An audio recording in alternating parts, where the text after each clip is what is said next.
27 minute हो गया क्या? चलिए ठीक है। देखिए आगे चलते हैं। अब न्यूमेरिकल क्या है, यहाँ से क्या क्या न्यूमेरिकल आज तक आया है उसके बारे में बात करें। एक छोटा सा क्वेश्चन पहले स्टार्ट से लेते हैं। कहता है calculate the mass of silver deposited. एक प्रॉब्लम लेते हैं। क्वेश्चन कहता है calculate the mass of Ag का मतलब है सिल्वर, यहाँ क्या लिखा हुआ है Ag, बोर्ड साइन कर रहा हूं समझिए।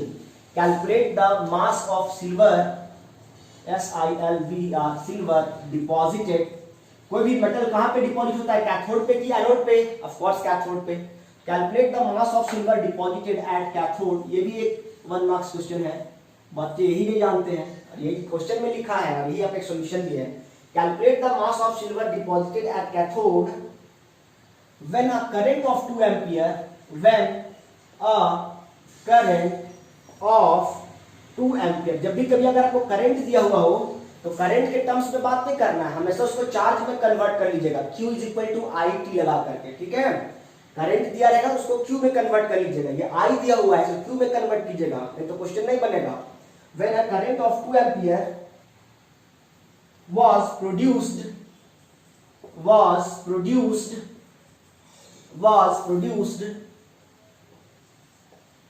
through a solution of AgNO3 silver nitrate of AgNO3 for 15 minutes time भी दे दिया, टाइम आपको मिनट में दिया तो सेकंड में कन्वर्ट करना जरूरी है। और क्या दिया आपको, मोलर मास ऑफ सिल्वर आपको दे दिया है, बहुत अच्छा। मोलर मास ऑफ सिल्वर दिया है 108 ग्राम पर मोल। और क्या दिया है, 1 फैराडे का वैल्यू आपको दिया है, 1 फैराडे है 96,500 कूलम पर मोल।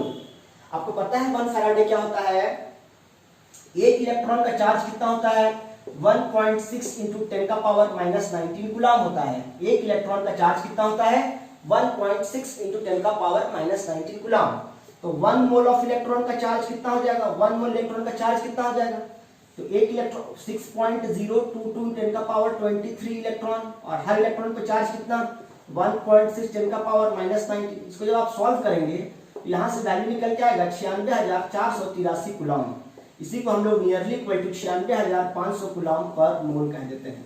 यानी एक इलेक्ट्रॉन का चार्ज हमको पता है 1.6 × 10⁻⁻19 कूलम, तो अगर हमको 1 मोल इलेक्ट्रॉन का चार्ज निकालना है तो 1 मोल का मतलब क्या होता है, 6.022 × 10⁻23, और हर इलेक्ट्रॉन पे कितना चार्ज है 1.6 × 10⁻⁻19 माइनस में। इसका वैल्यू जब दोनों को मल्टीप्लाई कर देंगे तो इसका वैल्यू आता है 96,483 या 96,487 कूलम, 87 भी आ सकता है। जब इसको आप लेकिन न्यूमेरिकल को इजीली सॉल्व करने के लिए हम लोग इसका वैल्यू क्या ले लेते हैं, 96,500 कूलम। और 1 मोल इलेक्ट्रॉन के चार्ज को ही हम क्या कहते हैं, 1 फैराडे कहते हैं। 1 मोल इलेक्ट्रॉन का जो चार्ज होता है उसी को हम क्या कहते हैं, 1 फैराडे कहते हैं। बात समझ में आ रहा है, 1 फैराडे क्या होता है, फैराडे क्या है समझ में आया। 1 मोल इलेक्ट्रॉन के चार्ज को हम क्या कहते हैं, 1 फैराडे कहते हैं। ये बात समझ में आ रहा है, इसको मिटा देते हैं, कहीं नोट जरूर कर लीजिएगा इसको, ये बहुत इंपॉर्टेंट होता है, इसमें बच्चे कंफ्यूज रहते हैं।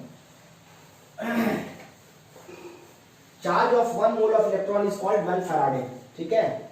ये आपका सवाल है, इसको सॉल्व कैसे करना है देखिए, ये क्वेश्चन है।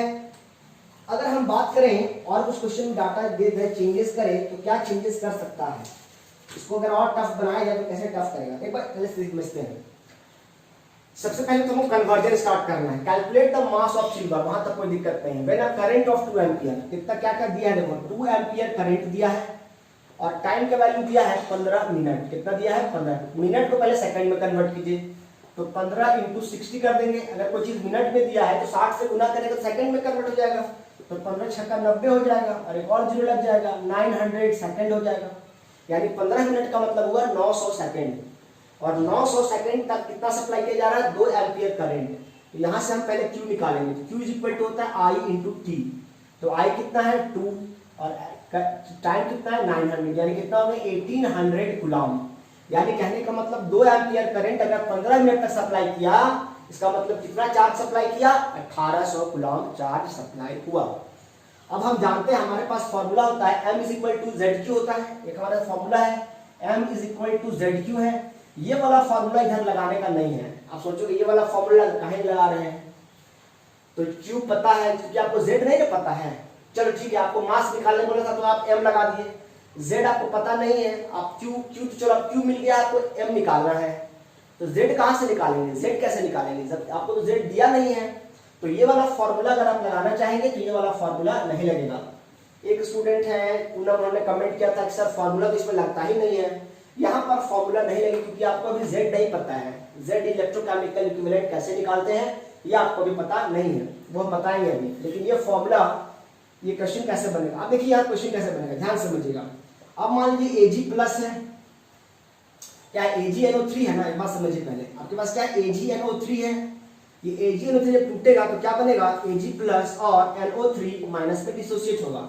जैसे ही इस AgNO3 को आप करंट सप्लाई करेंगे तो करंट सप्लाई करते ही AgNO3 जो है वो क्या करेगा, Ag प्लस और NO3 माइनस में कन्वर्ट होगा। अब इसमें कैथोड कौन है, इसमें ये क्या है, केटायन है, ये क्या है केटायन, और ये क्या है एनायन। अब ये केटायन किधर जाएगा, इसमें कैथोड नेगेटिव होता है, इलेक्ट्रोलाइटिक सेल में कैथोड क्या होता है, नेगेटिव होता है, याद होना चाहिए। लो एनोड पॉजिटिव होता है तो कैथोड क्या होगा, नेगेटिव होगा। तो जो नेगेटिव होगा उधर जाएगा ये केटायन, ये पॉजिटिव है तो कैथोड की तरफ मूव करेगा। केटायन किधर मूव करेगा, मूव टुवर्ड्स कैथोड। केटायन किधर मूव करेगा, मूव टुवर्ड्स कैथोड। तो कैसे, अब ध्यान समझिए। अब आपके पास क्या है, जो Ag प्लस है, पहले सेल बना देते, देखो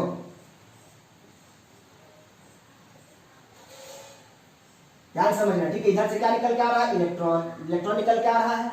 अब यहाँ पे आपके पास क्या है, AgNO3 है, इलेक्ट्रोलाइट क्या सप्लाई किया गया, AgNO3 है। जैसे इसमें करंट सप्लाई करेंगे तो ये AgNO3 क्या हो गया, टूट गया ना, AgNO3 टूट गया, क्या बन गया, Ag प्लस बन गया, NO3 माइनस पे टूट गया। तो जो NO3 माइनस है वो तो इधर आ जाएगा, NO3 माइनस इधर आ जाएगा, इधर क्या आएगा Ag प्लस, इधर क्या आएगा Ag प्लस। अब ये जो Ag प्लस है ये क्या करेगा, इस इलेक्ट्रॉन को लेगा, तो ये Ag प्लस क्या करेगा, इलेक्ट्रॉन, कितना इलेक्ट्रॉन को लेगा, एक Ag पे कितना प्लस है, एक प्लस है, तो कितने इलेक्ट्रॉन की आवश्यकता है, एक इलेक्ट्रॉन की आवश्यकता है, तो एक इलेक्ट्रॉन लेगा और क्या बन जाएगा, ये Ag बन जाएगा। क्या बन जाएगा, ये Ag बन जाएगा। यानी Ag सिल्वर का एक आयन सिल्वर न्यूट्रल बनने के लिए कितने इलेक्ट्रॉन ग्रहण किया, एक इलेक्ट्रॉन ग्रहण किया। अब एक सिल्वर के एटम का, हम लोग सिल्वर एटम का मास कितना होता है, एक एटम का मास जानते हैं आप, नहीं जानते हैं। आप एक मोल एटम का मास जानते हैं, और सिल्वर के यहाँ पे आपको क्या दिया है, मोलर मास, यानी आपको एक मोल का मास दिया है। तो यहाँ पर आप क्या लिख रहे हैं, 108। ये 108 ग्राम क्या है, एक एटम का मास है कि एक मोल का मास है, सोच के बोलना। ये जो 108 ग्राम है ये एक एटम का मास है कि पर मोल है, यानी एक मोल सिल्वर एटम का मास कितना है, 108 ग्राम है। तो जब ये तो एक इलेक्ट्रॉन दे रहे हैं आप, यानी कि 108 ग्राम पर मोल, ध्यान समझिएगा, यानी एक मोल सिल्वर है। यहाँ पर अगर 108 ग्राम लिखते हैं तो ये 108 ग्राम कितने सिल्वर एटम का मास है, एक मोल एटम का मास है। और यहाँ पर तो फिर आपको एक मोल इलेक्ट्रॉन ही सप्लाई करना पड़ेगा ना। तो इसका मतलब एक इलेक्ट्रॉन जब देते हैं तो एक सिल्वर एटम बनता है, लेकिन हमको एक सिल्वर एटम का मास नहीं पता है, हमको एक मोल एटम का मास पता है। तो हमको यहाँ पर भी एक मोल इलेक्ट्रॉन सप्लाई करना पड़ेगा, और एक मोल इलेक्ट्रॉन का चार्ज होता है 1 फैराडे। जब ये आप ग्राम पर मोल में कर रहे हैं तो इसको भी तो मोल में रखना पड़ेगा ना। आप एक एटम का मास जानते हैं क्या, नहीं जानते हैं। आप एक मोल एटम का मास जानते हैं, एक मोल एटम जब एक आयन है तो एक ही मोल एटम बना, लेकिन चूंकि हमको इसका मास चाहिए, लेकिन इसका मास हमको मोल में पता है, एक मोल एटम का मास पता है, तो हमको एक मोल इलेक्ट्रॉन लेना पड़ेगा। और एक मोल इलेक्ट्रॉन का चार्ज कितना होता है, 1 फैराडे। अगर यहाँ पे रहता 2 इलेक्ट्रॉन रहता तो यहाँ पे हम क्या लेते हैं, 2 फैराडे। अगर यहाँ पे रहता 3 इलेक्ट्रॉन तो क्या लेते हैं, 3 फैराडे। अगर यहाँ पे 40 इलेक्ट्रॉन तो क्या लेते हैं, 40 फैराडे। जितना इलेक्ट्रॉन रहेगा उतना फैराडे लेंगे। बात समझ में आ रहा है, बात समझ में आ रहा है, आ रहा है। अब क्या करना है आपको, अब समझना है आपको, पूछता है calculate the mass of silver. यानी 1 फैराडे का मतलब कितना हुआ, 96,500 कूलम। यानी कहने का मतलब 96,500 कूलम चार्ज सप्लाई करते हैं तो 108 ग्राम मेटल डिपॉजिट होता है। ये हम इसलिए लिए हैं, 96,500 कूलम अगर चार्ज सप्लाई करते हैं तो 108 ग्राम सप्लाई होता है, इलेक्ट्रॉन मेटल डिपॉजिट होता है, तो 108 ग्राम डिपॉजिट होता है। जब 1 कूलम सप्लाई करें कितना हो जाएगा, 108 बटे 96,500 हो जाएगा कि नहीं हो जाएगा। भैया जब इतना सप्लाई कर रहे हैं तो 108 ग्राम हो रहा है, तो 1 कूलम में कितना होगा, 108 बटे 96,500 होगा। आप जो सर करंट सप्लाई किए हैं, मतलब कितना चार्ज सप्लाई किए आप, 1800 कूलम सप्लाई किए हैं। देयरफॉर 1800 कूलम निकालने के लिए क्या करेंगे आप, 108 डिवाइडेड बाई 96,500 इंटू क्या कर देंगे आप, 1800 कर देंगे, और इसको आप सॉल्व करेंगे, इससे आपका क्या निकल के आ जाएगा, आंसर निकल के आ जाएगा। और यही आपका जो भी निकल के आएगा और इतना ग्राम, और ये हो जाएगा आपका आंसर। इसका आंसर को कमेंट कीजिएगा, ठीक है, सॉल्व करके इसका आंसर को कमेंट कीजिएगा, यही आपका आंसर हो गया। और इसका आंसर जो है, मुझे लगता है इसका आंसर आपको दिया हुआ है 2.014 ग्राम। देखिएगा आप लोग बना के देखिएगा बनता है कि नहीं। 2.014 ग्राम आपका सिल्वर डिपॉजिट हुआ 1800 कूलम चार्ज सप्लाई करने पर। आपको समझ में आ रहा है मैंने क्या किया, आपको ये इक्वेशन लिखना पड़ेगा, और ये इक्वेशन लिखना कंपलसरी है। जब तक आप ये इक्वेशन नहीं लिखेंगे तब तक काम नहीं चलने वाला है। तो Ag प्लस, अब हम कैसे जाने कि Ag पे प्लस से चार्ज होता है, क्योंकि AgNO3 हमेशा माइनस लेके निकलता है, तो Ag पे एक ही प्लस होगा। Ag पे कभी कभी 2 प्लस भी होता है, 3 प्लस भी होता है, लेकिन देखना पड़ेगा कि Ag किसके साथ है। अगर मान लिया SO4 के साथ रहता तो यहाँ Ag पे 2 प्लस होता, क्यों, क्योंकि SO4 पे 2 माइनस होता है। बात समझ में आ रहा है ना। तो किसके साथ है वो देखना पड़ेगा। NO3 पे हमेशा -1 होता है, SO4 पे हमेशा 2 माइनस होता है, इसीलिए चूंकि ये NO3 के साथ था और NO3 पे हमेशा -1 चार्ज होता है, इसीलिए Ag पे हमेशा क्या होगा, यहाँ पर +1 होगा। तो Ag plus electron tends to Ag, एक इलेक्ट्रॉन था तो 1 फैराडे, और 1 फैराडे का मतलब है 96,500। अगर 2 फैराडे रहता, अगर यहाँ 2 इलेक्ट्रॉन रहता, यहाँ क्या होता, 2 फैराडे, यहाँ क्या करते, 2 × 96,500 करते। नहीं समझ रहे हैं, ये क्वेश्चन बन गया आपके पास। दूसरे क्वेश्चन को पढ़ते हैं। कहता है how much charge in terms of Faraday is required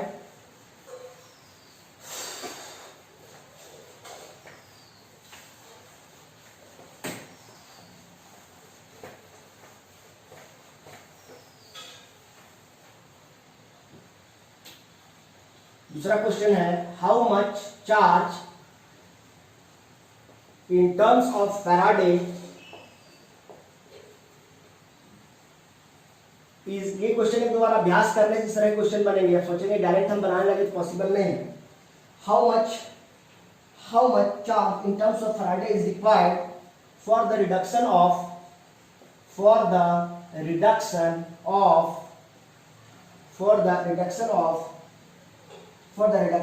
1 mole of Cu2 plus 1 mole of Cu2 plus 2 Cu, यानी 1 मोल Cu2 प्लस Cu को रिड्यूस करना। रिडक्शन मतलब क्या होता है, गेन ऑफ इलेक्ट्रॉन।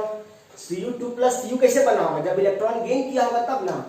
तो सिंपल है, तो सॉल्व कैसे करना, देखो इधर लॉलीपॉप है तो आपके पास क्या है, Cu2 plus 2 electron tends to Cu। Copper का एटॉमिक मास पता होना चाहिए। कॉपर का एटॉमिक क्वेश्चन में दिया है क्या, 72 क्वेश्चन नंबर है, और इसका एटॉमिक मास कॉपर का आपको दिया हुआ है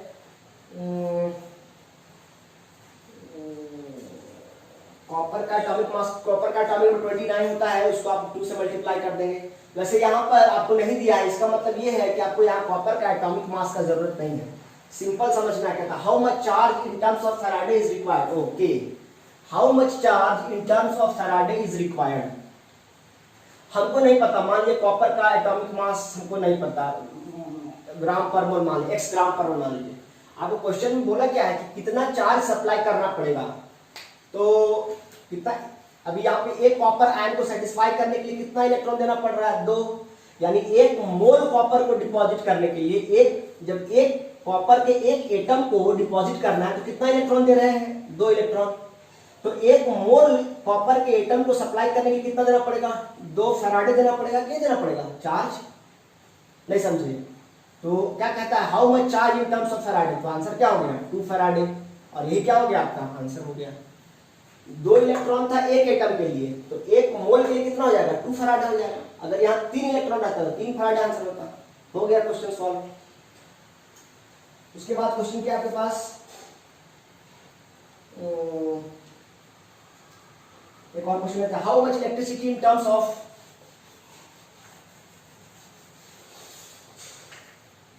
how much electricity इलेक्ट्रिसिटी इस बार पूछा है in terms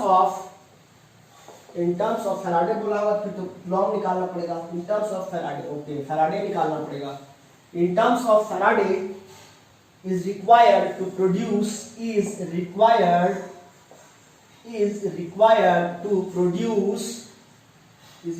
produce 20 gram of calcium, calcium का atomic number 40, sorry 20, atomic mass 40, calcium from molten मतलब पिघला हुआ CaCl2। और कुछ दिया है क्वेश्चन में 75, और कुछ दिया नहीं है।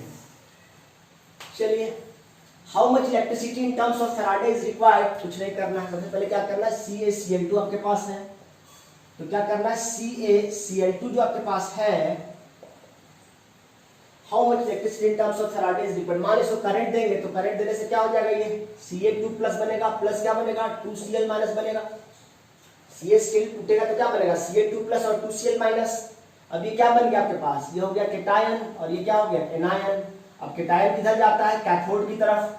हमको इसी से ना मतलब है, इससे वो क्या मतलब है, नेगेटिव वाले तो कोई मतलब नहीं है, हमको पॉजिटिव वाले से मतलब है।